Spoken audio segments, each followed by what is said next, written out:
Labdien! Esiet sveicināti Gammas akadēmijā, jeb īsāk sakot, Gammadēmijā. Mans vārds ir Toms Trēbergs, es esmu TVNet kultūras redaktors, un ar mani kopā šajā mūzikas cellē ir Ēriks Saksons. Pirmo reizi mēs ar Tomu Trēbergu kaut ko kopā vadīsim, un es domāju, ka mums viss būs vislabākajā kārtībā. Vēsturisks brīdis. Patiešām tā, un pirms tam Gammas akadēmijas, nosauksim tās par nodarbībām, mēs esam runājuši par daudzām tēmām, kas skar mūzikas industriju Latvijā un to, kādi elementi ir jāņem vērā, lai mūziķi savu darbību varētu nodrošināt vislabākajā mērā un ar vislabākajiem rezultātiem gan paši pēc saviem principiem, gan arī saistībā ar to, kā to uztver klausītāji. Nesen mums bija arī saruna par zīmolvedību un zīmolu nozīmi mūzikas industrijā. Un to zīmolu tēmu mēs savā ziņā paturpināsim arī šodien, bet principā mūsu šodienas temats ir koncertu un pasākumu plānošana no nulles līdz atmiņā paliekošam pasākumam. Jā, un mēs pieskarsimies arī tādam jautājumam, varbūt vispār koncerti nav vajadzīgi. Jo šajā laikā var tiešām dzīvot grupas arī bez koncertiem pilnīgi, veikt savu darbību, un tādas grupas arī ir, kas nemaz koncertus netaisa. Bet es domāju, mums jāsāk ar jautājumu, kā vispār dzimst kaut kāda ideja, ka jātaisa koncerts. Jo, kungs ir tajā līmenī, kurā grupa pati var izlemt, kad mums ir jātaisa koncerts. Tā vairs nav braukāšana pa nelieliem vietām, kur jūs aicina, jūs vienkārši varat sadomāt, ka ir jātaisa. Kā dzimst tā ideja? Tas droši vien saistīts ar kādu jaunu materiālu, kas ir jāatrāda vai kā savādāk? Precīzi, jā. Labdien, Edgars. Čau, Edgar. Mēs vienkārši nav ko tur daudz ar... Pareizi uzrakstījis apakšā, vai ne? Mēs nesadalījām vizītkartes, bet es domāju, ka ņemot vērā, ka muzicē to apmēram 11 gadus jau. Jā. Un pamanāmi muzicē 11 gadus. Nemanāmi jau. Jā, grupa Karnevāla ir visiem zinām, un arī tagad tikko jums ir iznākuši jauni singli, un viss ir vislabākajā kārtībā. Droši vien arī kāds koncerts vasarā plānots. 3. jūlijā Mežparka Zaļajā teātrī, jā. Paldies, ka pieminēji. Bet kā dzimst tā pirmā ideja? Parasti, kā tu minēji, tas ir tāds loģisks turpinājums vienkārši virknei cēloņu sakarību un koncerts reti, kad notiek tādiem varbūt vecākiem māksliniekiem. Viņi vienkārši izdomā, ka viņi atkal brauks pasaules tūrē bez kaut kāda jauna materiāla, bet lai to koncertu arī veiksmīgi reklamētu un pārdotu, ir vajadzīgs kaut kas jauns, kaut kāds notikums. Ir variants, kā Ozolam nākamgad būs 30 gadu jubileja. Jā. Manai dzimtenei. Tieši tā. Sveiciens Ozolam. Bet parasti tas ceļš ir tāds, kad ir tapis jauns materiāls, jauns albums, un tad kaut kur viņš ir jāatrāda, jāspēlē. Tāpēc tā ideja parasti viņa vienmēr tur ir. Vienkārši, kad ir tas cikls, ko iet cauri mūziķi, kad viņi raksta to materiālu, tad viņi spēlē, tad viņi atkal raksta jaunu, tad viņi atkal spēlē. Un tad jau notiek tā visi komandas savākšana, visa plānošana lielā un tā projekta izstrādāšana. Bet tas jau ir cits jautājums. Šodien mūsu Gammas akadēmijā ir vēl viens lektors, precīzāk lektore, Ļena Ferstere. Sveika, Ļena. Sveiki. Un Ļena pārstāv zīmolu aktivizācijas aģentūru Sponsor King. Viņa ir arī šīs aģentūras vadītāja. Kā es uzzināju, Sponsor King šajā gadā iezīmē 19. savas darbības gadu, un pagājušajā gadā jūs svinējāt savu pilngadību. Tātad organizējat pasākumus citiem un arī paši sev. Tā sanāk. Reiz 18 gados arī paši sev. 18 gadus vajag nosvinēt kārtīgi. Tas ir tāds zināms likums. Nav jau 40. Tā kā, jā.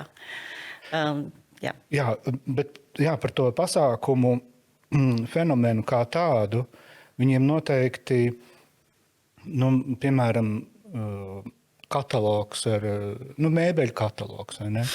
Ir istabas iekārta, tad ir, teiksim, mazi krēsliņi, tad ir komodes, tad ir divguļamās gultas, tad ir, vārds sakot, un tā tālāk. Sanāk pasākumiem, taču arī jūsu pieredzē, kā aģentūras pieredzē, ir šī gradācija, vai ne? Kā jūs varat pastāstīt vairāk par to, kuri šobrīd ir aktuālāki, ar kuriem Sponsor Kings strādā? Tu domā, salīdzināja mēbeles ar mūziķiem? Šajā gadījumā. Daži mūziķi ir mēbeles. Tieši tā, daži mūziķi ir mēbeles. Bet, Tieši tāpat kā mēbeles, arī mūziķi mums patīk visdažādākie. Tas ir ļoti bieži, tas ir gaumes jautājums, un gaumes jautājums, ja mēs skatāmies uz klientiem. Jo mēs kā aģentūra strādājam gan pasākumu nozarē, kas ir korporatīvie pasākumi, visdažādākās konferences, un arī tādos pasākumos ir ļoti svarīga mūziķu klātbūtne. Bet tas, kas mūs droši vien visvairāk interesētu šajā gadījumā, ir tāda zīmolu sadarbība ar mūziķiem, jeb tāda ilgtermiņa sadarbība.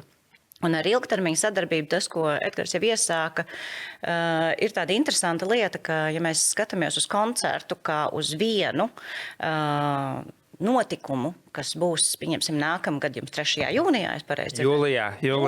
Jūlijā. 3. jūlijā Zaļajā teātrī.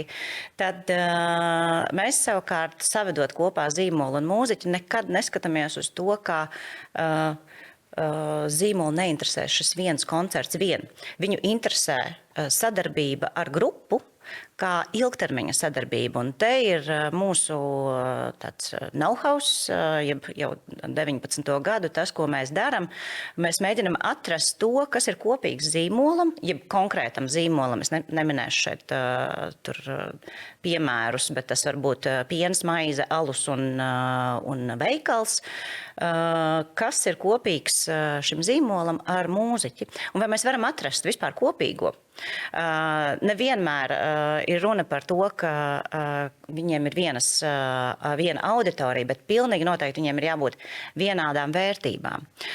Jo, ja mūziķis, pieņemsim, iestājas par, viņš ir vegāns un viņš nēd gaļu, un zīmols tirgo gaļu veikalos, tad te nebūs laba sadarbība. Tātad pirmkārt tā ir tāda sevis apzināšanās, jeb autentiskums, gan no mūziķa puses, gan no zīmola puses, gan arī apzināšanās par to, kas ir tava auditorija.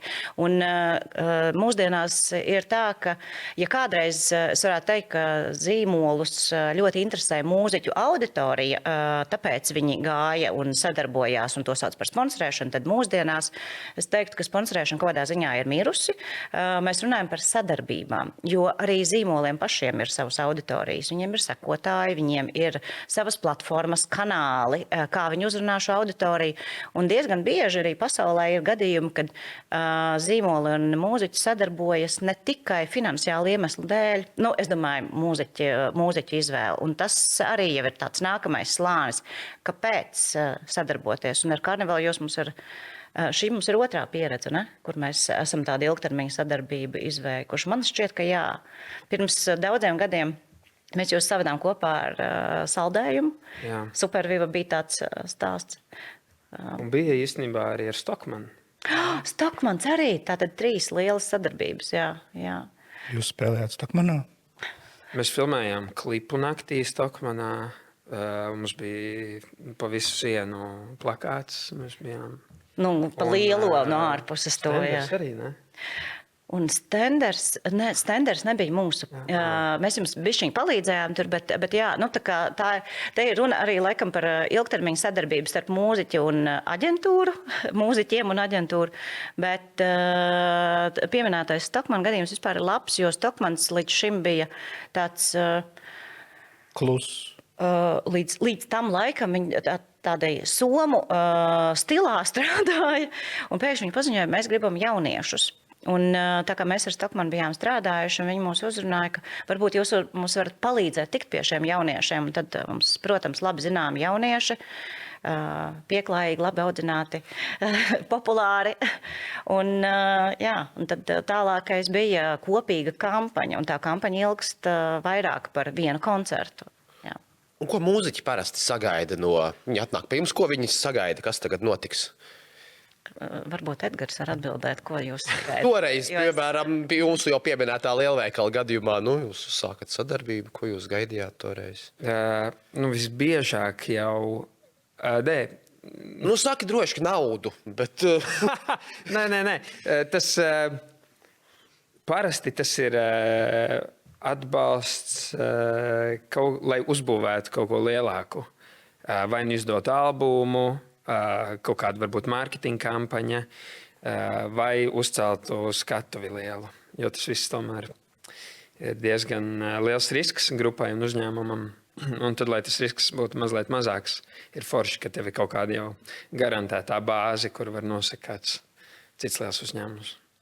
Cik ļoti interesanti, jo es pārstāvu vairākas, esot savadēju lomā, pārstāvu vairāk zīmolus, un es ļoti labi apzinos to, ko Edgars saka, un mani kolēģi arī strādājot ar zīmoliem to ļoti labi saprot, bet vienlaikus zīmolus vispār neinteresē atbalstīt jūsu skatuvi. Viņiem ir pilnīgi savas intereses, un te ir jāņem vērā, ka tā sadarbība ir par appusēji izdevīgu darījumu, un kas arī būtu tāda mūsu savadēja loma, diezgan tādā atklātā valodā spēt runāt, ka jā, jums vajag finansējumu, bet jums pretim būs jādara tas, jo mūsu klients ir zīmols, viņš sagaida, ka jūs fotografēsieties tajā kampaņā, mēs jūsu sejas izliksim tur un tur. Tas būs gada griezumā, un vai jums ir ok? Ja, vai 5, piemēram, un vai tas jums būs ok, ka 5 gadus jūsu bilde stāvēs uz kādas ēkas, piemēram. Un runa ir par veiksmīgu tādu appusēju darījumu un diezgan... Tāpēc ir ļoti būtiski, kā Lena minēja, ka tās vērtības sakrīt abām kompānijām. Jā, un tad abas puses ir zinus, ko viņas parakstās un ir apmierināts. Bet runājot par šīm vērtībām, kā jūs viņas esat sapakojuši, kad jūs kā Carnival Youth ejat pie kāda potenciāla sadarbības partnera? Es pieļauju, ka tā nav gluži PowerPoint prezentācija, bet kaut kādā veidā taču jūs nākat ar savu to, bet tas ir vienkārši tā sarunu veidā arī tiek pastāstīts. Arī, bet es domāju, ka to jau arī var vienkārši redzēt, paskatoties uz mūsu gan sociālo tīklu saturu, gan dziesmām, gan to, kā mēs ģērbjamies, kā mēs izstamies, ko mēs darām, kāda ir mūsu ikdiena.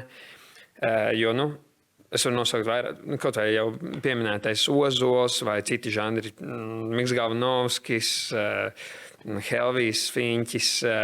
Mums katram ir savādāk tā vizuālā identitāte, tas, ko mēs nesam, tas mūsu stāsts un attiecīgi tad brendi, arī meklējot vai auditorijas, vai viņi redz, ka tas viņu stāsts sakrīt ar mūsējo vai kaut kur krustojas.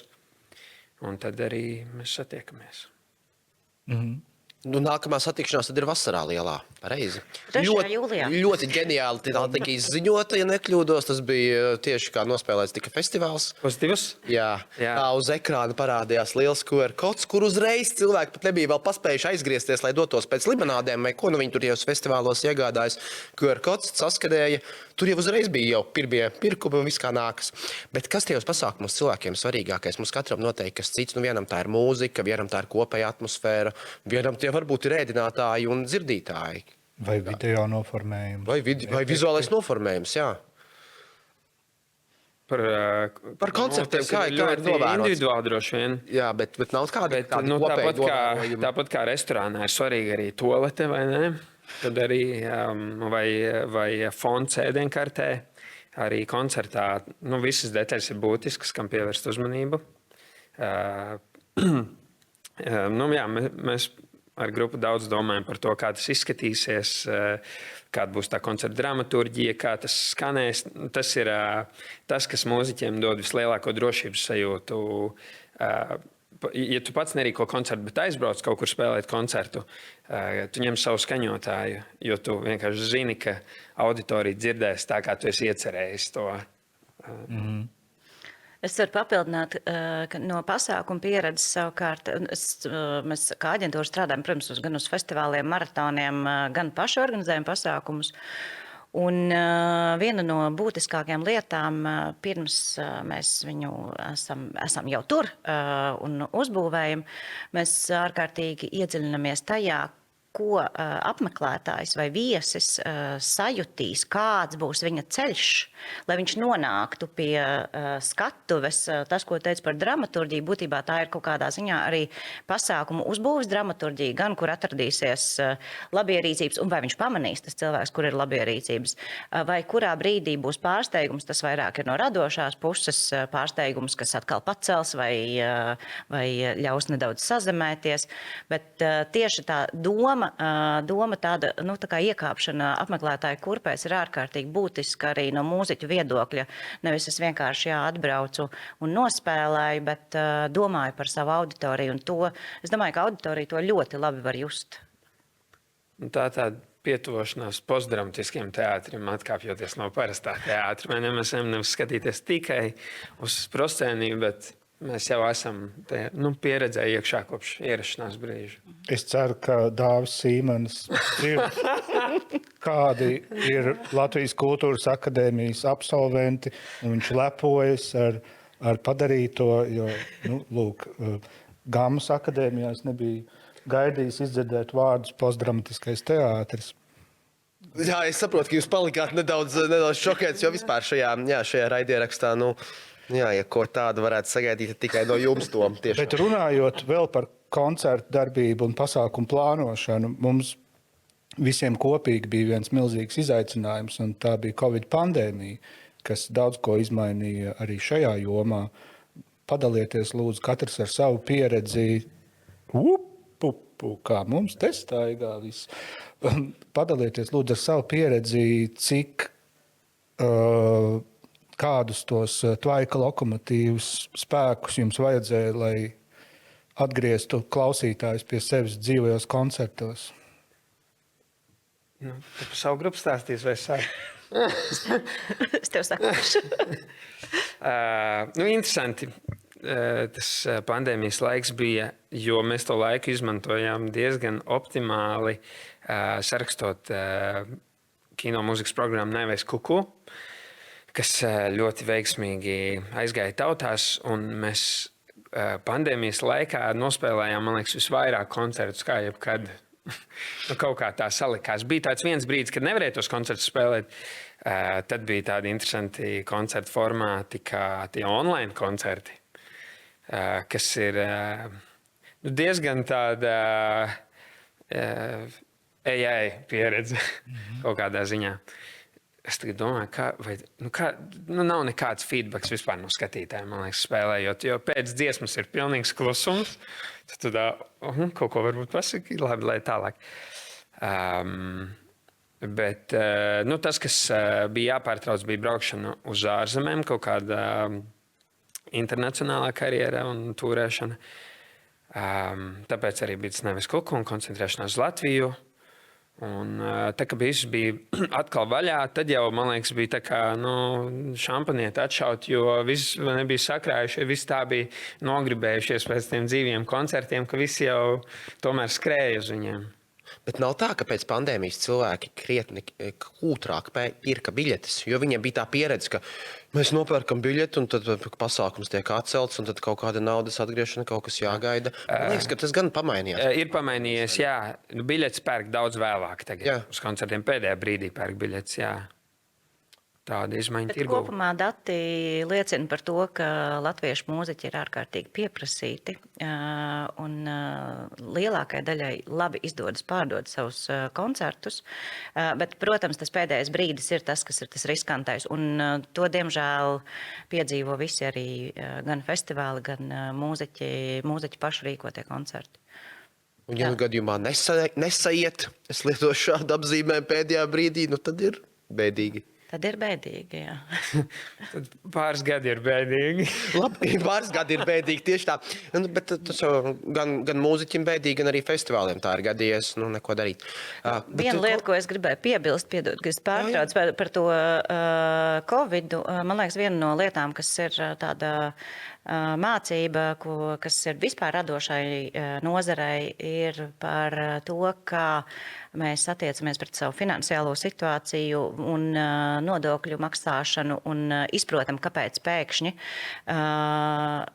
man valstī kaut kas būtu jāmaksā, jo tā bija situācija, kurā tie atsevišķie mūziķi, kuri bija, vai nu kuriem ir uzņēmumi un viņi bija maksājuši nodokļus atbilstoši, viņi spēja arī saņemt, un viņiem ir cilvēki, būtībā mūziķi skaitās arī kā darba ņēmēji. Tajā brīdī tas drošības pilvens bija nesalīdzināms ar mūziķiem, kuri nezināja, ko viņi nākamā mēnesi ēdīs. Un tā ir realitāte, kur tiešām parāda kaut kādu, man liekas, ļoti precīzu iemeslu, kāpēc arī šīs lietas ir jāsakārto. Un, mēs to no savā industrijā, pasākuma industrijā absolūti izjutām. Valsts atbalsts bija pietiekams, lai mēs spētu darīt arī kaut kādas lietas paralēli, arī tieši tāpat mācīties kaut ko, digitālos pasākumus rīkot, saprast, ko tas īsti nozīmē ar filmēšanām, kā strādāt un kā pašiem radīt saturu, kas būs pieprasīts kā attālinātajā vidē. Tā kā tur dažas labas lietas ir ļoti vērtīgas, manuprāt. Runājot vēl par dažādām sadarbības formām starp mūziķi un starp lielu zīmolu, kurš var dažādos veidos būt mūziķim noderīgs. Man ļoti patika stāsts par dāņu grupu Efterklang, kuri izveidoja tādu noskaņu mini-albumu, jeb EP restorānam Noma, kas ir dāņu Michelin 2 laikam zvaigžņu restorāns, un viņi ierakstīja, kā tur tā restorāna pagalmiņā vistas tur kužinās, un kādi vēji tur pūš un tā tālāk. Varbūt padalieties vēl ar kaut kādām jau varbūt esošām vai to, ko jūs vēlētos no šādām sadarbības formām, kuras jau tā kā pozitīvā ziņā aizēno to, ka tā ir sadarbība. Šis ir izcils piemērs, jo zīmola sadarbība ar mūziķi sākas no tādām ekspektācijām. No milzīga prieka mēs tagad strādāsim kopā. Un, ko tas īsti nozīmē? Mēs strādāsim kopā.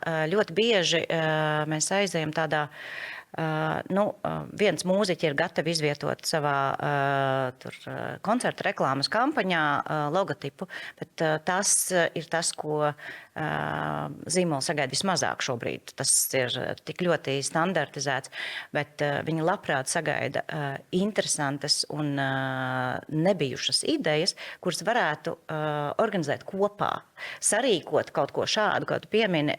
Tādi radoši piemēri īstenībā Latvijā nav daudz. Mēs vairāk ejam šobrīd tādā standarta kampaņu ietverā, bet ir atsevišķi zīmoli, kuriem ir ļoti svarīgas vai nu sociālās iniciatīvas, atbalstīt bērnu slimnīcu, atbalstīt kaut kādas bērnu nometnes. Minu tikai kā piemēru, un ja tajās sociālajās iniciatīvās arī mūziķi sevi saredz, tas arī ir atkal runa par tām pašām vērtībām, bet par iespēju izdarīt kaut ko vairāk, kā nofilmēties zīmola produkta reklāmas klipā. Tur, bet ir abām pusēm ļoti jāgrib atrast. Un tas par tādām ilgtermiņa attiecībām arī uzreiz nozīmē to, ko nozīmē ilgtermiņa attiecības. Jūs saprotat, ka tas ir jūsu sadarbība ilgst nemazāk kā gadu. Un šajās attiecībās ir ārkārtīgi būtiski atcerēties, ka ne visu var ierakstīt līgumā. Un, ja jūs esat ilgtermiņa partneri, jums ik pa laikam vienam otru ir jāiepriecina. Un, vai nedaudz jāpārsteidz. Un tad šādas radošas idejas, kurām nav obligāti jābūt tur nezinu, tur milzīgas kampaņas mērogā, bet padomāt par savu partneri no abām pusēm. Es domāju, gan zīmoli, nevelti zīmoli reizēm tur aizsūta savu produktu tāpatās. Nevis ielieciet obligāti tur to sociālajos tīklos, bet uz kaut kādiem uz Ziemassvētkiem sarūpē un iepriecina savu ģimeni. Vai aiznes uz savu backstage, piemēram, pirms koncertu. Un tas nav obligāti jāatstrādā. Tas ir no zīmola puses, bet no mūziķu tad droši vien var pateikt savu. No mūziķa puses ir tā. Tagad klausās. Gatavi? Šitas būs nopietni. Parasti jau tādas trakas idejas realizēt ir arī kaut ko prasa no tā maciņa. Un nevienmēr tas ir iespējams. Bet mūziķi vienmēr, vismaz mēs, mēģinam kaut vai ļoti radoši pieiet tam sociālo tīklu saturam. Mēs zinām, nevis mēs vienkārši izpakojam kaut ko un pagaršojam, bet mēs uztaisam, mēs izdomājam kaut kādus. Mums patīk ironija, absurds kino, un tad mēs izdomājam kaut kādus stāstiņus.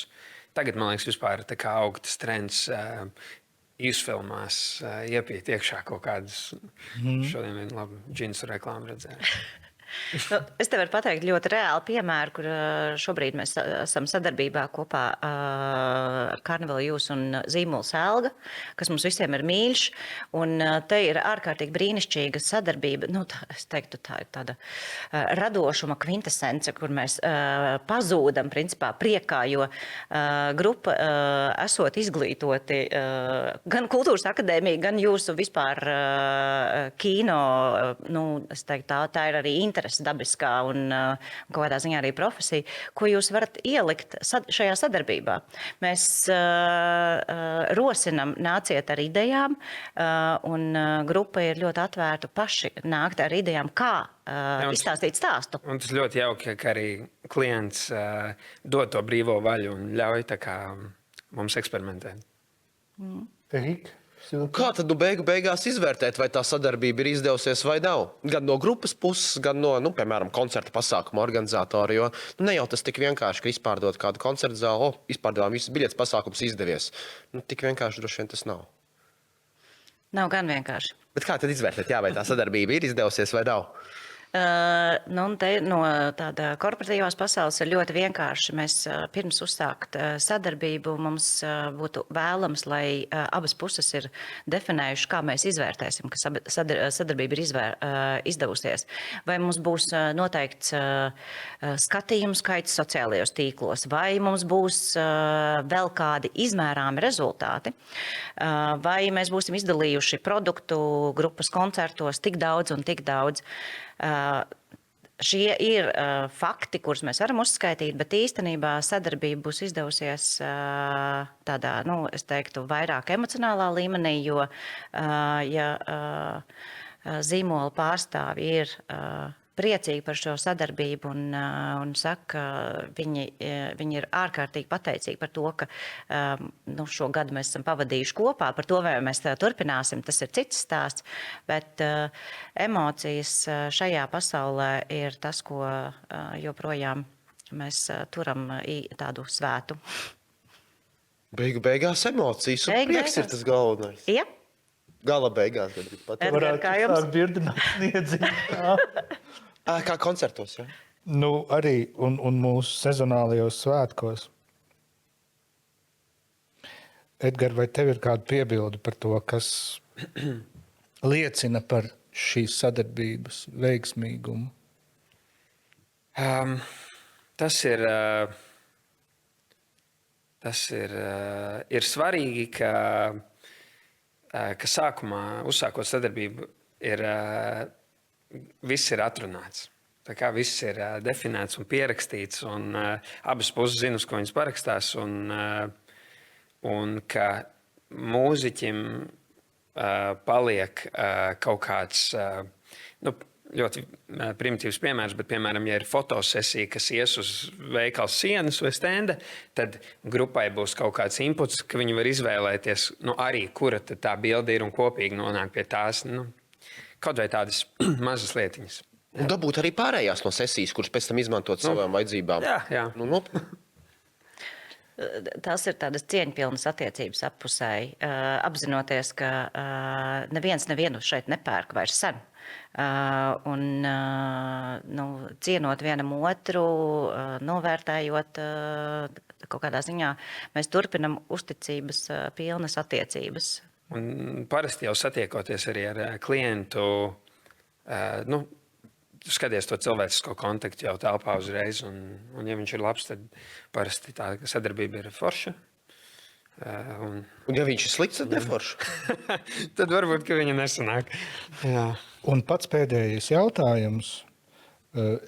Es tev ieliku kāju durvīs, lai tu saprastu, ka šis būs pēdējais jautājums. Viens no 3. jūlijā bija tas mēs par kontaktu. Ja tu gribēji prasīt, kas bija tas datums. Tas ir ļoti labi.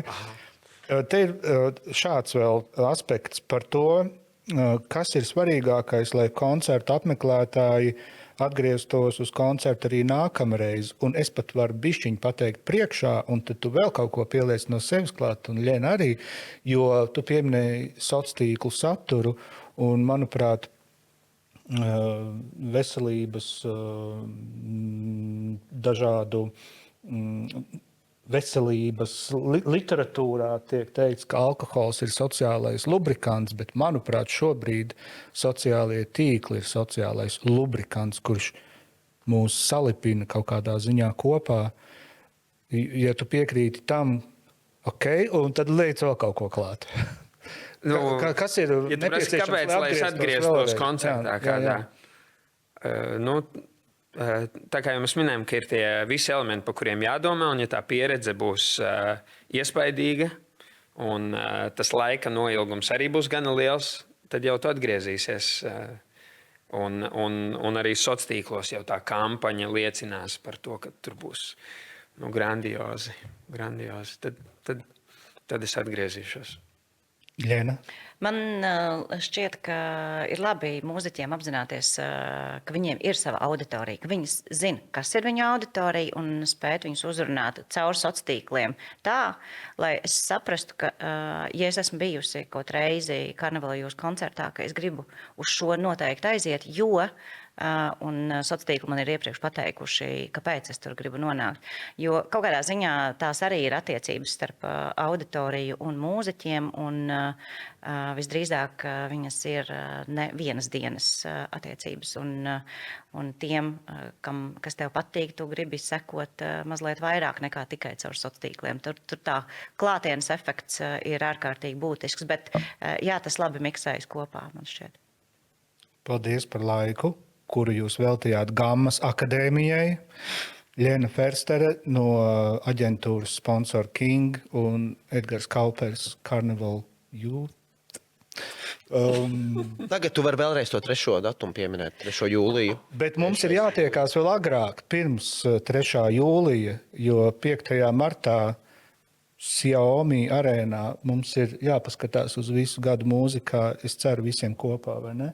Mēs būsim noteikti, un es domāju, ka jūs arī būs. Noteikti. Tiekamies, un mēs esam atpakaļ jau pēc īsa brīža.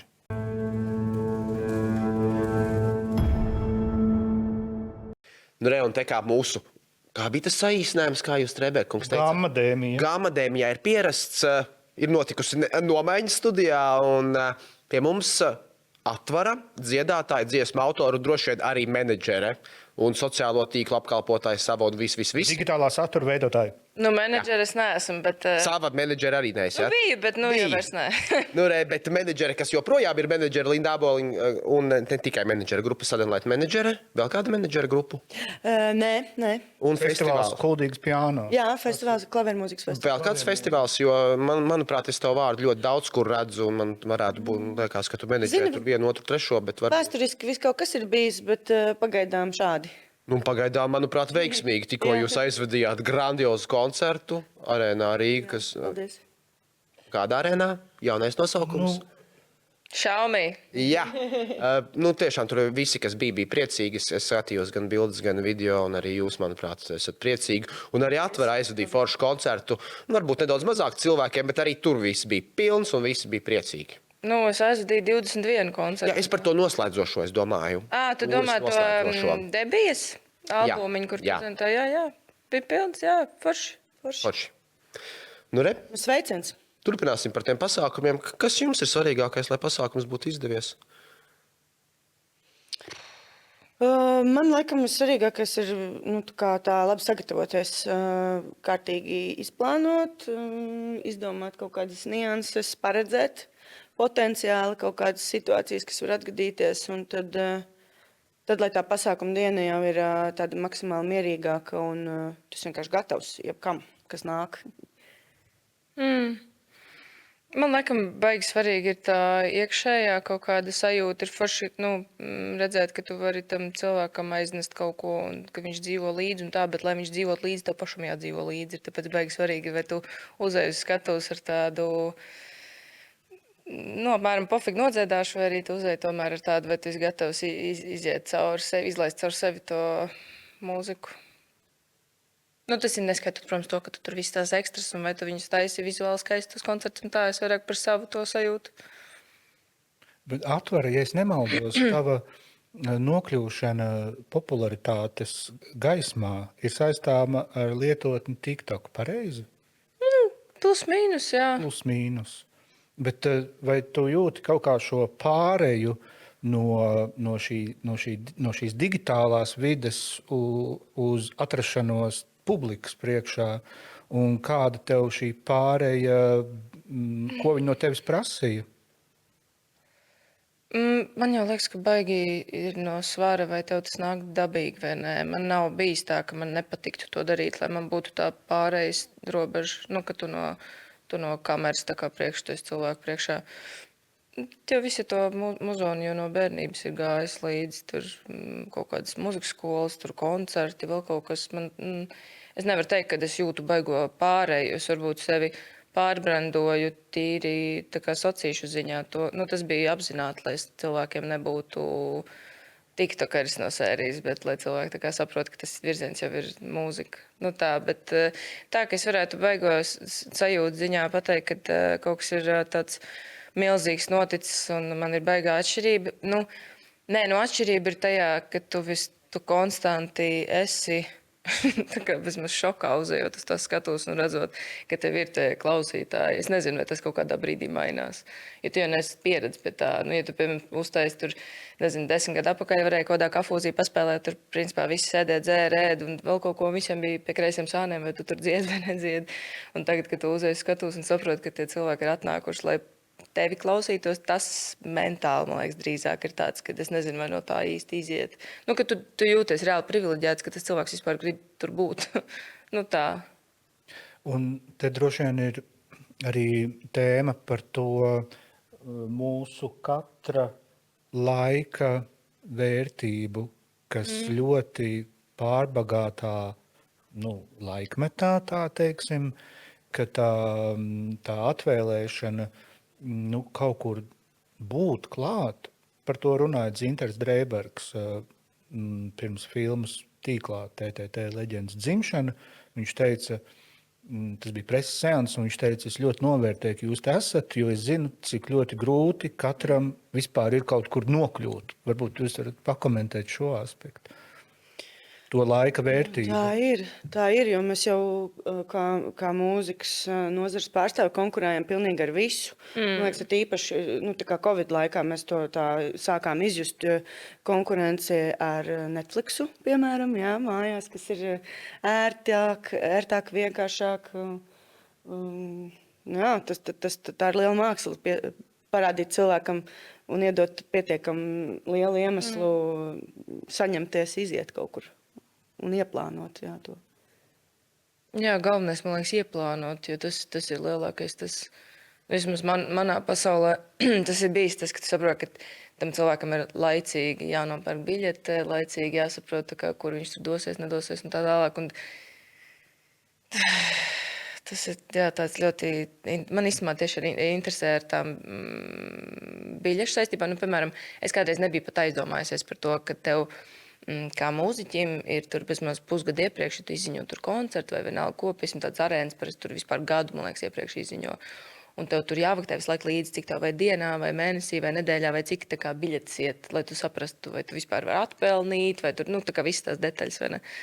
Tas, laikam, tas ir, man liekas, jaunam mūziķim, tas pirmais šoka moments, kad tu saproti, tev ir reāli jāsako visu laiku līdzi, vai tas cilvēks vispār grib nākt. Vai viņš grib nākt un ieraudzīt patiesībā to, cik viss otrā pusē ir racionāli.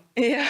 Tas, protams, koncerts ir ļoti emocionāls piedzīvojums visiem tajā iesaistītajiem, bet īstenībā tā otrā puse ir tik ļoti racionāla, kā tu tikko teici.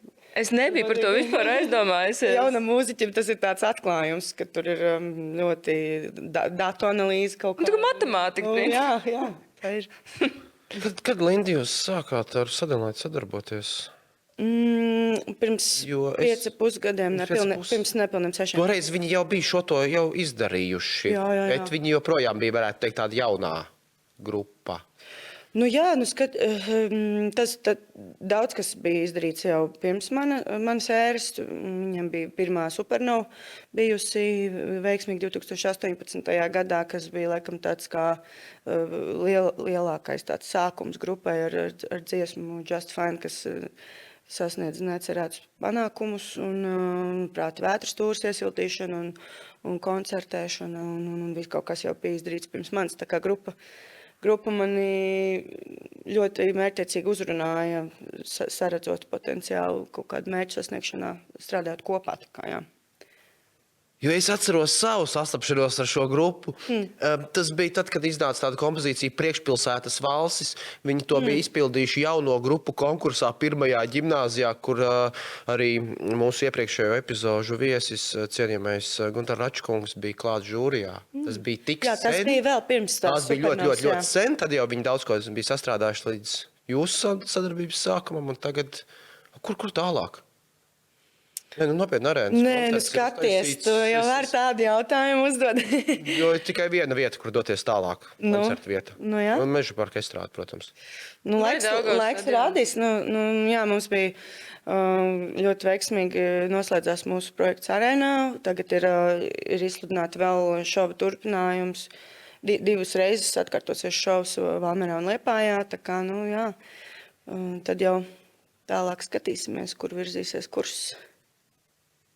Cerams, ka uz kādu Daugavas stadionu. Geogrāfiski iespējams, jā, visas plāns jau tā arī nevar atklāt, bet, jā. Un kas vēl reti gadās, bet jums ir sanācis, grupa Sadelaits nekad nav bijusi ierauta kaut kādās intrigās, tur baumās un visādās. Kā tas ir izdevies? Skandālos, jā. Jo nav daudz tādas grupas.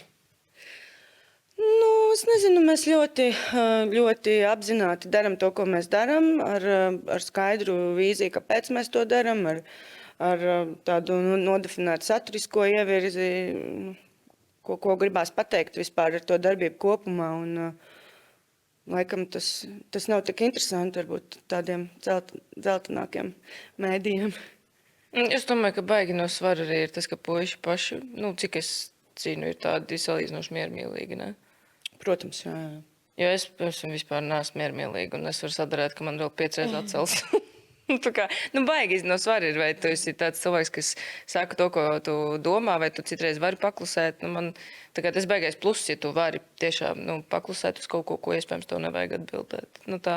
Man liekas, ka puišiem tā nav baigā problēma. Jā, vienkārši gribas darīt to, ko gribas darīt, un tās blakus lietas, kaut kā mēs to neesam nekad likuši fokusu. Vienkārši ejam savu kursu, iesākt un tā. Es kā Jānis Dombūrs raidījumā, kas notiek Latvijā, uzreiz pieķeršos tam kašķu aspektam. Teici, ka tu noteikti neesi miermīlīga. Vai kādreiz tādā koncerta darbības aspektā, kas ir tas, kas tevi var izvest no pacietības, kaut kāda punktualitātes trūkums, kāds tevi uzmet, kāds tevi tur... Nezinu, saka, ka būs 3, atnāk 5, un tad vēl grib tur burgeri, un es nezinu kā. Pēc šī jautājuma es redzu savus menedžers seju, kur man saka, domā, ko tu runā? Es domāju, ka vairāk tas nav par kaut kādām konkrētām lietām. Tas ir drīzāk tas, ka es diezgan aktīvi strādāju ar savu iekšējo pasauli, jo nav beigās noslēpums, ka es visu kaut kam dzīvē gāju cauri. Un tad citreiz ir tā, ja tu esi no sērijas traumētajiem bērniņiem, tad tu citreiz vienkārši nogurumā var uztvert informāciju ne tā, kā tas ir domāts. Tas ir tieši tik vienkārši. Tas nav pat par to pretējo cilvēku, viņš neko nepareizi nav izdarījis. Tu vienkārši esi vai nu sagurs, vai nu kaut kas nav, un tu viņu uztver kā vai nu pārmetumu, vai nu jebko. Un tad, man ir gadījies atbildēt ne tā, kā vajadzētu atbildēt. Un tas nav, man liekas, baigais noslēpums. Tā, ka es varu noreaģēt asāk, bet es cenšos baigi ar sevi strādāt, lai tā nebūtu, jo man ir bijis interneta vidē tā, ka tevi tā iemesla dēļ baigi daudz, kam es esmu izvilkt cauri. Man tādā ziņā ir vismaz forši kādi norūdīti. Tā kā trakākais, kas varēja notikt, ir noticis. Es esmu izvazāta vienkārši. Tur viens šeks aizrāvās, viņš 11 video pa mani uztaisīja. Un tur, tajā brīdī tas laikam bija tāds zemākais punkts, kam es esmu izgājis cauri. Man labākais draugs arī, viņš teica, trakākā stadijā es tevi neesmu redzējis. Tas bija tā, ka es jau reāli arī sāku dzert tur antidepresantus UTT, lai es vienkārši nesvīku prātā. Bet pēc tam arī tu sāc domāt, ko tu un kā runā, vai tu nepasaki kaut ko kādam to, ko nevajag pateikt. 5 sekundžu likums. 5 sekundžu likums nomierinies un saprot, vai tas tiešām tā bija domāts, vai arī tev varbūt citreiz vajag. Tā kā es teicu, vienkārši paklusēt. Tas ir baigais pluss, ko es vēl mācos. Citreiz vienkārši paklusēt. Tā. Un arī varētu būt tāds ieteikums neņemt pārāk daudz pierē dažādus komentārus, kas nāk, jo tas gan pasauli nav tik balta un pūkaini, ka skandāli nav vispār vai kaut kādu sliktu komentāru nav vispār. Protams, ka cilvēkiem, kas mēdz komentēt negatīvā gaismā kaut kādas lietas, tu tā kā pasakojot līdzi, var jau ievērot kaut kādu tendenci, ka tie ir liela daļa vienu tie paši profili, kas mēģina kaut kādas varbūt savas iekšējās lietas risināt, mēģinot aizskart kādu citu. Galvenais ir vienkārši, man liekas, to saprast, kad kaut kādu komentāru tas nav obligāti domāts tieši tā mūziķa vai videoklipa vai dziesmas virzienā, bet tur tam komentētājam drīzāk ir kaut kāda varbūt iekšēja problēma. Es īstenībā varu piebalsot šim, jo nav noslēpums, ka es arī beigās gadus esmu mārketingā strādājis, un man bija viens posms, kur man bija vairākiem mūziķiem profili. Respektīvi, es atveru tur savu TikToku vai kaut ko, un es varu atvērt tur vēl pāris mūziķiem.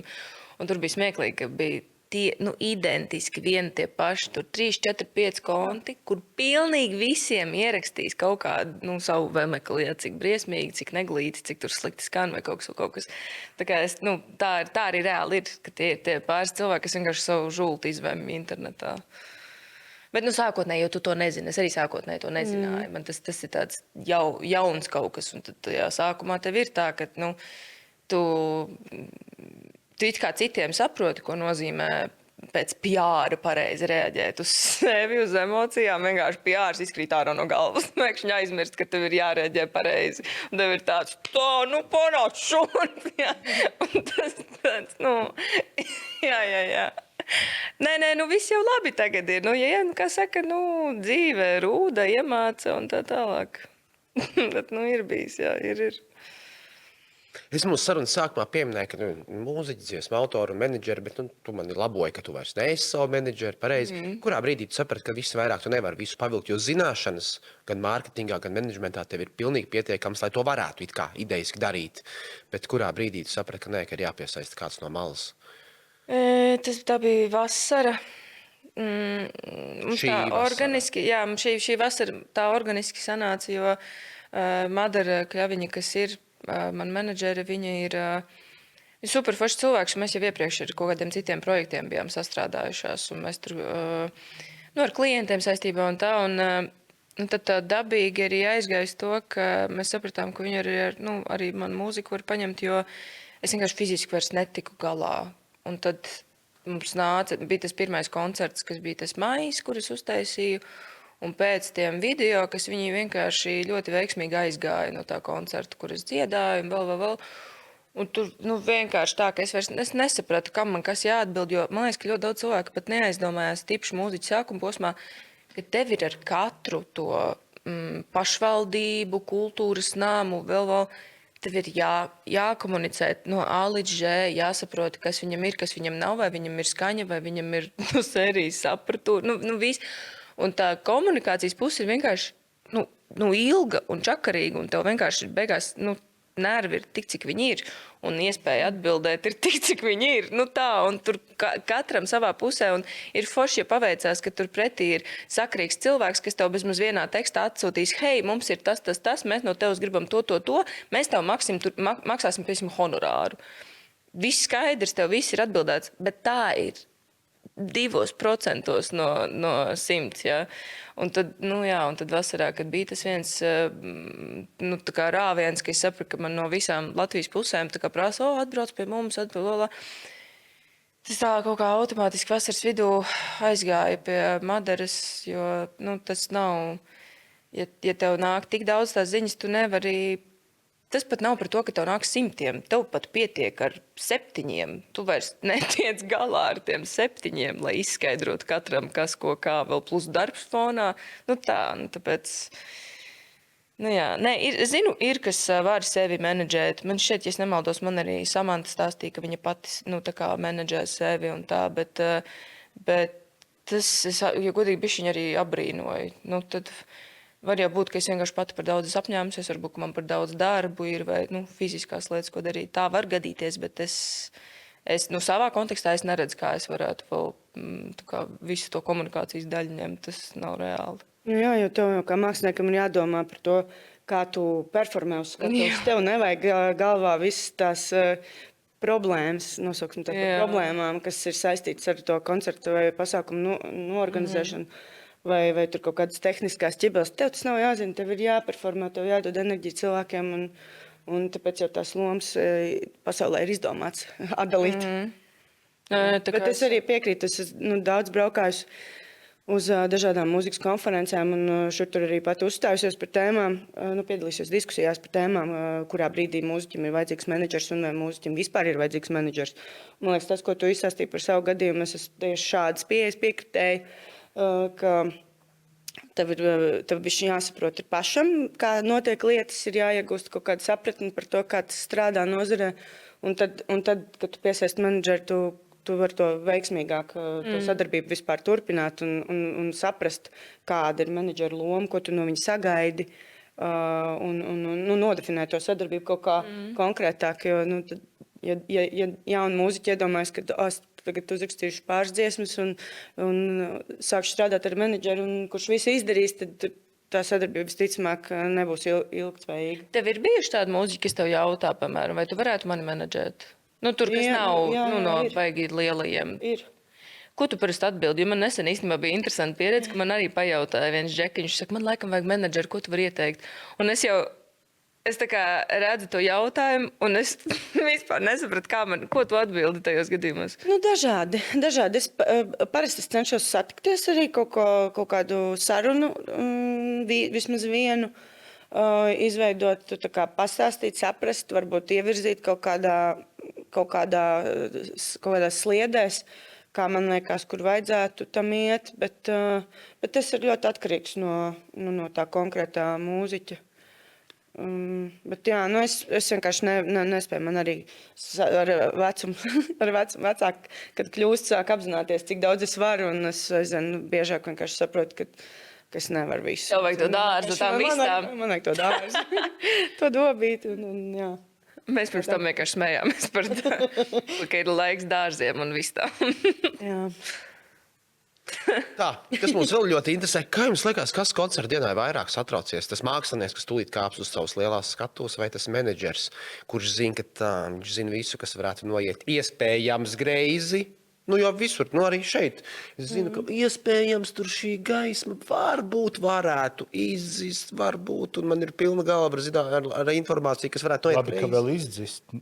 Jā, viņi var arī nokrist. Bet jā, kurš... Linda atbild, tev ir lielāks skatuves. Es nezinu, šis ļoti sarežģīts jautājums, jo es domāju vispār par to stresu. Ir divas puses, ir mūziķis un ir menedžers, un tas stress, es domāju, abām pusēm viņš ir, bet viņš ļoti atšķirīgs ir. Un iespējams, teiksim, projekta gaitā viņš ir dažādos posmos. vienai pusē viņš vienā brīdī ir ļoti daudz, un otrajā pusē viņš varbūt tajā brīdī, varbūt negluži nemaz, bet ļoti maz. Un tad tajā koncerta dienā, es nezinu. Man ir grūti pateikt. Es nevaru iedomāties, kāda ir sajūta 5 minūtes pirms ir jākāpj uz skatuves, un kad ir jāatcerās viss kaut kādas choreogrāfijas, partijas un jādomā visu laiku par izskatu arī, vai ne? Tur nevar jebkā uzkāpt uz skatuves. Un manā pusē, vismaz arēnas gadījumā, man bija ļoti, ļoti liels stress pirms mēs atvērām ieejas cilvēkiem. Tas bija man laikam tāds pīķis. Kāpēc? Pirms tavs projekts kļūst publisks. Un tajā brīdī, kad es redzēju, kad atverās durvis un nāk pirmie cilvēki, man jau sāka viņš kristies, un es domāju, vispār labi. Cilvēki nāk, visi mūsu izdomātā sistēma, kā būs pūļa loģistika uz pasākumu strādā. Un man viņš sāka kristies. Un mūziķiem atkal tajā brīdī varbūt jau sāk kāpt, jo tu tā kā redzi, ka tev nāk tās pūļas traumas uz arēnu, pa visām ieejām, 1000 cilvēku. Tad mēs tā kā, tur tāda balansēšana, man liekas, sanāk, bet es nezinu, kuram ir vairāk, kas dažādos posmos. Jā. Tā tev to liekas, kuram vairāk? Es domāju, ka menedžerim. Es arī domāju, ka menedžerim. Jā. Jo to, ka tur nāks 1000, to jūs tāpat zinat pēc pārdotajām biļetēm, to, kā izskatās pilna arēna, jūs zinat no citu mākslinieku bildēm, kā tas izskatās. Bet pašam uzkāpt es nestādos priekšā, kā tie džeki jutās. Jā, bet vai ir baigi atšķirība, vai ir 5000 vai 10, tur jau vairs nav atšķirība. Tas vienkārši ir daudz. Es domāju, ka ir, jo es atceros, ka bija tas viens koncerts, kur arī Zāra Larsone, ka viņi izgāja ārā, viņi saprata, ka tas viņas lielākais koncerts ir, ka viņi stāvēja, viņi bija ļoti emocionāls tas skatuvs. Labi, varbūt tas emocionalitāte nav gluži zīme uztraukumam, bet es domāju, ka ir. Es neticu, ka džekiem tas bija tāds, mēs jau esam te vēl spēlējuši, grupa tikko izpārdevas arēnu, mēs te izies, uzdziedās. Es negribu ticēt, ka tas ir tāds pats uztraukums, kā iziet tur mazākam pūlim. Vai, teiksim, kas darās mākslinieka galvā pirms kāpt uz Eirovīzijas skatuves, kur tu saproti, viens ir tas, kas ir klātienē cilvēku zālē, un tad tev ir tie 200 miljoni, ko tu zini, kas skatās pie televizora. Es skatīju tā kā televīzijas pārēdē Eiropā, ja kaut kas nav mainījies. Par to nevar domāt. Es to nespēju iedomāties, un es negribētu, laikam, būt tajās kurpēs. Man pietiek ar saviem stresiem. Starp citu atvera Jā, starp citu. Eirovīzija.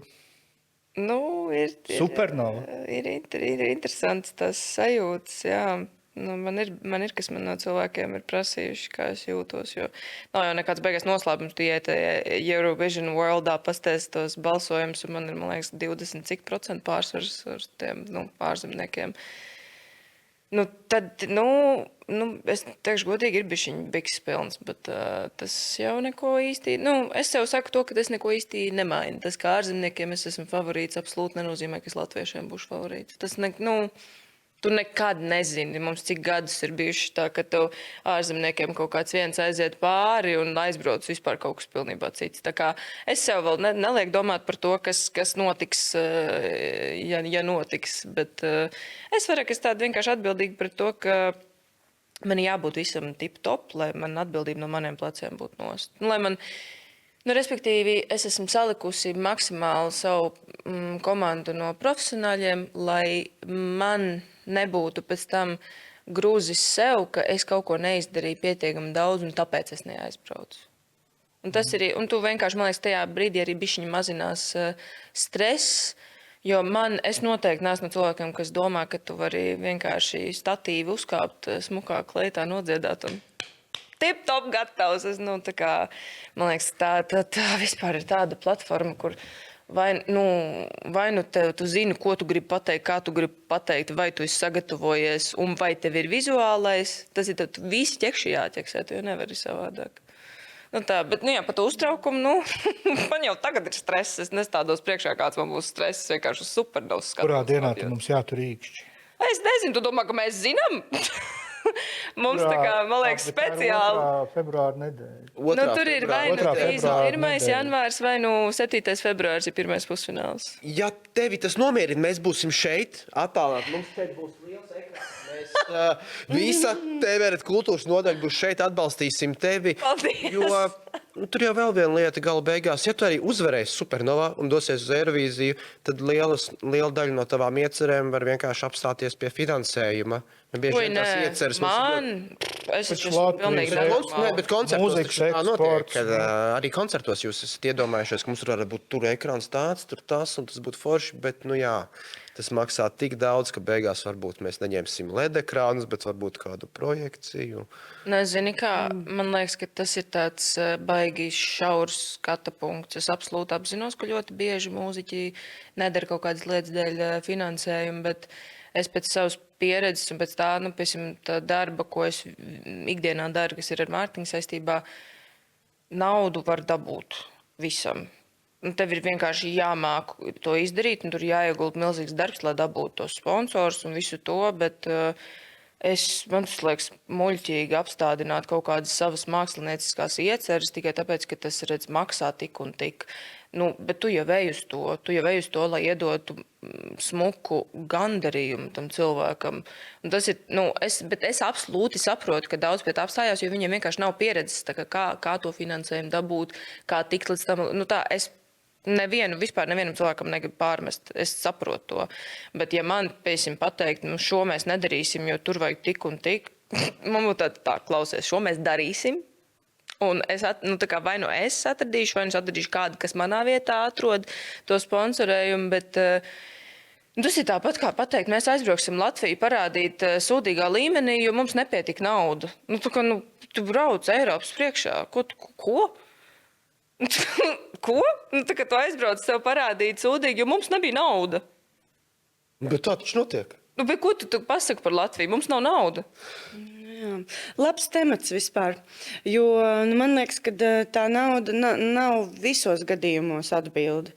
Ir jau daudz lietas arī, ko var izdarīt, varbūt ar nevis bez naudas, bet ar mazāk naudu, bet, teiksim, kaut kādu radošu pieeju. Jā, Un es nerunāju šajā brīdī par Eirovīzijas priekšnesumu vai ko, bet kad ļoti bieži atslēga varbūt arī radošums, kaut kādā neordināra pieeja vai kaut kas tam līdzīgs. Tev nav tur obligāti jābūt 10 kamerām, kas žibina visu laiku montāžā. Varbūt var uztaisīt ļoti gaumīgu vienu kadra video, kas ir atkal pilnīgi cita garša un citām valstīm bija, arī lai atšķirtos no visiem, varbūt tas pat var būt plus kaut kādā veidā. Nē, es pilnībā piekrītu par to, ka tas nenozīmē, ka tev ir maksimāli daudz, kas sabāst. Citreiz iespējams tev ir absolūti minimalistisks kaut kas, lai tu atšķirtos. Es tev absolūti piekrītu, tas ir no radošuma atkarīgs, protams. Es vienkārši vairāk atbildēju par to, ka kad ieceres ir tāds un tāds un beigās aplauž tos spārņus, jo vienkārši tās ieceres īstenot ir ļoti dārgi. To es tā kā arī, es absolūti saprotu to, bet tāpēc es saku, ja es nesaku, ka man ir, nav vispār no svāra, kas ir manā plānā vai nav plānā, pēc mums to Supernovu, bet es tomēr tādā virspusē no malas skatoties, ir forši, ja tev ir milzīgas, tā kā tu teici, ir forši, ka ir tā radošā puse tik liela, lai tu varētu izdomāt, ka tas ir kaut kas vispār ārpus rāmjiem un iespējams pat nemaksā neko. No defekta par efektu. Jā, tā arī var būt, jā. Why not? Linda pieminēja šo jauko sakām vārdu no defekta par efektu. Kāds jūsu pieredzē ir tāds piemērs, kur no tādas mazas ieceres kaut kā zvaigznāji sakrīt un iznāk kaut kas wow. Respektīvi, tas ieguldījums proporcionāli tā kā ir neliels, bet viņš aiziet kaut kādā lavīnas efektā un paši ir pārsteigti par to, kas izdevies. Jā, grūti tā uz sitienu kaut ko tādu plašu atcerēties, bet, es nezinu, viens piemērs, pat arī es negribētu teikt, ka tas ir no nulles vai no nieciņa maza, bet mēs bišķiņi bijām patīkami pārsteigti par to, kā izvērtās dziesma Mūsu mīlestība. kas sākotnēji nāca ideja no lielā koncerta radošās komandas, tā kā izveidot coverversiju šai dziesmai, un kas bija plānots vienam pasākumam. Izvērtās jau ierakstā, jo cilvēki pieprasīja, lai ieraksta un tiek izdots. Un tagad gandrīz neviens sadalīts koncerts nav iedomājams bez šīs dziesmas izpildījuma. Nu, tāds viens, un vispār tā ir tik maģiska sajūta par daudzām lietām domājot. Es domāju, ka tu arī vari relētot ar šo sajūtu, ka tu vari pilnīgi no nulles izdomāt. Man sākumā tas likās tā kā tāds, man bija grūti aptvert, ka tu vari izdomāt, piemēram, dziesmai nosaukumu, un tādu, kā tu viņu izdomā, viņš tā būs. Visi cilvēki zinās to dziesmu ar tādu nosaukumu, kā tu grupā, es piedalījies, kad es tur ideja apmaiņās vai sarunās, un tas vienkārši tāds brīnumiņš drusci. Jo viss izaug no nekā. Man liekas, ka visa tā kreatīvā pasaule ir tāds viens liels brīnums. Jo tu nekad, cik es neesmu ar visādiem arī lielajiem mūziķiem runājis, nekad nezini. Tev var likties, šis būs mega hits. Nebija. Vai arī var likties, tā kā man pašai bija tas mans klausītākais gabals, man vispār, es domāju, pats izdot, neizdot. Man nebija tā, ka es tā kā, šī ir, šitos celšos un kritīšu. Nekad vispār nezinu, tev vienkārši citreiz cilvēkiem aiziet, citreiz neaiziet. Tas tāds baigi interesanti, bet par to, ko tu prasīji, man liekas, ka man principā, es pati esmu staigājošs piemērs tam, ka tu no tā mazumiņa pēkšņi vienkārši aiziet lavīnas efekts. Man jau nebija ne plānā 5 mēnešu laikā nodziedot visu to masu ar tiem koncertiem, ne tas bija tā kā, mēs stratēģiski pārdomājam. Tur līdz stratēģijai bija tā kā līdz Everestam. Vienkārši panesās, vienkārši lavīna aizgāja, un cilvēkam arī, man liekas, ka es esmu vairākas reizes domājis, kas tas bija, kāpēc cilvēkiem tik ļoti radās tā vēlme. Man liekas, ka tas bija vairāk tā kombinācija, jo es pilnīgi absolūti vienmēr esmu bijusi atklāta, patiesa, neko nefeikoju, pasprūkt citreiz arī kāds lamvārds. Tam vienkāršajam parastiem cilvēkam, man liekas, ka tas ir bišķi pietrūcis, jo ir bijuši. Man liekas, arī sadalīts pušiem arī ir tas īstums, kas ļoti maz ir mūsdienās. Un es nesaprotu, kāpēc, bet cilvēki baidās vienkārši būt tādi, kā viņi ir. Ja tev vienmēr liekas, ka tev ir jābūt tur kaut kādā konkrētā kastē, kādam jāpatīk, tur daudz tās lietas ir. Es nezinu, man liekas, panesās tas, ka es man liekas, neietilpu nevienā no tām kastēm. Man bija pilnīgi vienalga, ka es aizgāju tā kā roms. Bet ļoti interesanti.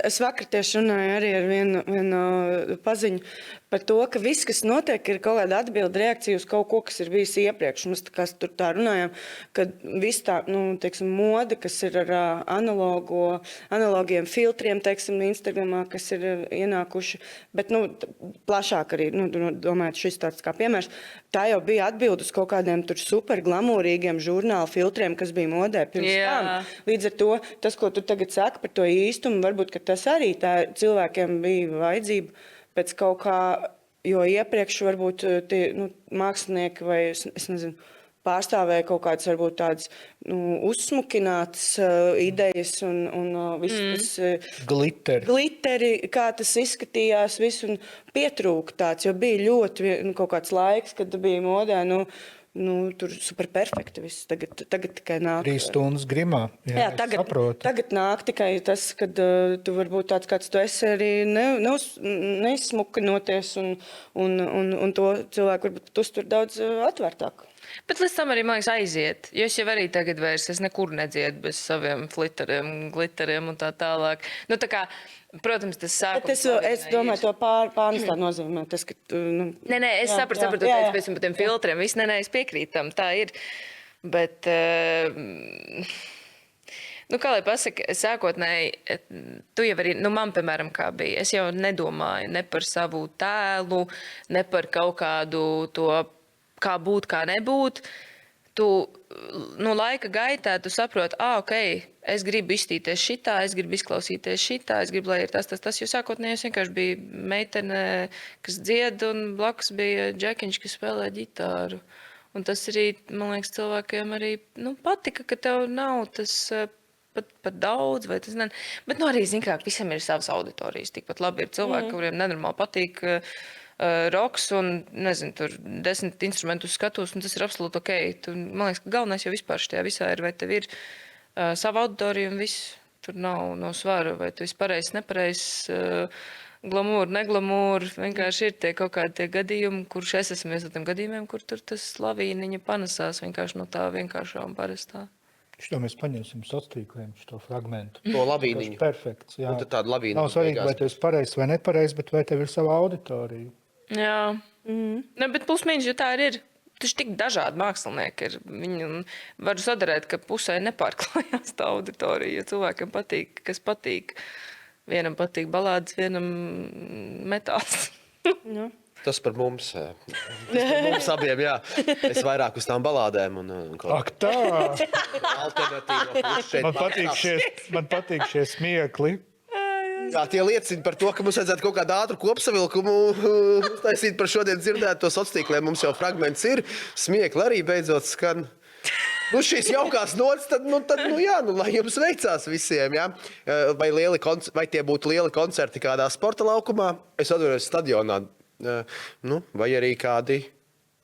Tev var tagad jāsaka krietni lielāk, jā, no Eirovīzija, tas tā kā skaidrs. Eiropas skatu, jā. Jā, jo labāk vai māņticība. Jā, jo Supernova tas ir skaidrs, tur mēs atbalstīsim, tiešām būs ekrāni, būs krekli, mums viss tur būs tā kā nākas un triecieni balsojumi. Man pat pasties ir Supernovas nāgi. Jau tagad, bet es neesmu liels nāgu eksperts, bet visticamāk līdz februārim varētu viņi mazliet tā kā...